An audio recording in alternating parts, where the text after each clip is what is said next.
بسم اللہ الرحمن الرحیم۔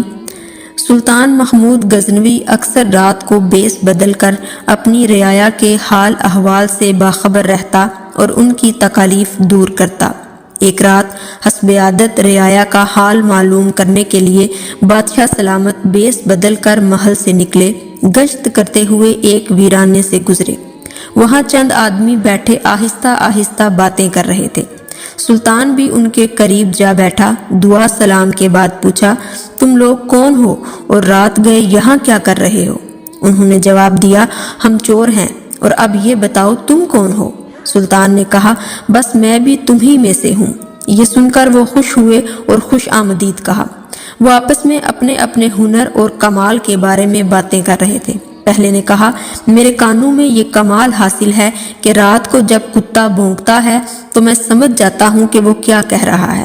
سب نے سن کر کہا، بھئی واہ، یہ تو بڑے کمال کی بات ہے۔ دوسرا کہنے لگا، اے مال و زر کے پجاریوں، میری آنکھوں میں یہ خوبی ہے کہ رات کو کیسا ہی کیوں نہ گپ اندھیرا ہو، میں جس کسی کو اس اندھیرے میں ایک مرتبہ دیکھ لوں، دن کی روشنی میں دیکھتے ہی پہچان لیتا ہوں۔ تیسرے نے کہا، میرے بازو میں اتنی قوت ہے کہ مضبوط سے مضبوط دیوار میں نقب لگا لیتا ہوں۔ چوتھے نے کہا، میں سونگ کر بتا دیتا ہوں کہ خزانہ کس جگہ دبا ہوا ہے۔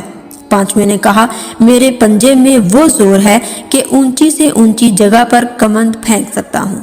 پھر انہوں نے سلطان کی طرف دیکھ کر کہا، ہاں بھئی، اب تو بھی بتا، تجھ میں کیا کمال ہے؟ سلطان نے جواب دیا، یارو میرا کیا پوچھتے ہو؟ اللہ کی مہربانی سے میری داڑھی میں ایک خاص وصف ہے، وہ مجرموں کو قید سے رہا کرا دیتی ہے، یا جن کو قتل کی سزا ہو جائے اس وقت اگر میں داڑھی ہلا دوں تو انہیں باعزت رہا کر دیا جاتا ہے۔ ان عقل کے اندھوں نے یہ سن کر خوشی سے نعرہ لگایا، تیرا کمال تو سب سے بڑا ہے، آج سے تو ہمارا سردار ہے، اب ہمیں کسی پریشانی کا خوف نہیں۔ اس کے بعد چوری کا پروگرام طے ہوا اور پھر چل پڑے۔ بادشاہ کے محل کی جانب نکلے، کتے کے بھونکنے کی آواز آئی۔ جو چور کتوں کی بولی سمجھنے کا دعویٰ کرتا تھا، ہراساں ہو کر دبی زبان میں بولا کہ غضب ہو گیا، یہ کتا کہہ رہا ہے کہ بادشاہ تمہارے دائیں بائیں ہی موجود ہے۔ یہ سن کر دوسرے چور ہنس پڑے اور بولے، ابے تجھے کیا ہو گیا ہے؟ بادشاہ کا یہاں کیا کام؟ وہ اس وقت محل میں اپنے آرام دہ بستر پر خراٹے لے رہا ہوگا۔ اتنے میں دوسرے چور نے کہا، دوستو، شاہی خزانہ قریب آ گیا ہے اور بس اب تم اپنے اپنے فن کا مظاہرہ کرو۔ کمند پھینکنے والے نے محل کی چھت پر کمند پھینکی، پھر وہ سب آہستہ آہستہ کمند کے ذریعے محل کی چھت پر جا پہنچے۔ نقب زن نے نقب لگائی اور اس کمرے میں ساتھیوں کو لے گیا جہاں شاہی خزانہ موجود تھا۔ جس کے ہاتھ جو لگا جی بھر کر سمیٹا، اشرفیاں، ہیرے، جواہر، سونے چاندی کے برتن وہاں سے نکال کر سارا مال ایک محفوظ جگہ پر چھپا دیا اور خود اپنی جائے پناہ میں جا کر بیٹھ گئے۔ سلطان موقع پا کر وہاں سے کھسک آیا۔ دوسرے دن بادشاہ نے سپاہیوں کو اس جائے پناہ کا پتہ دے کر چوروں کی گرفتاری کا حکم دیا۔ سپاہی دوڑے گئے اور سب چوروں کو آنن فانن گرفتار کر لیا۔ جب انہیں بادشاہ کی عدالت میں پیش کیا گیا تو موت کے خوف سے چہرے زرد اور بدن خشک تنکے کی طرح کانپ رہے تھے۔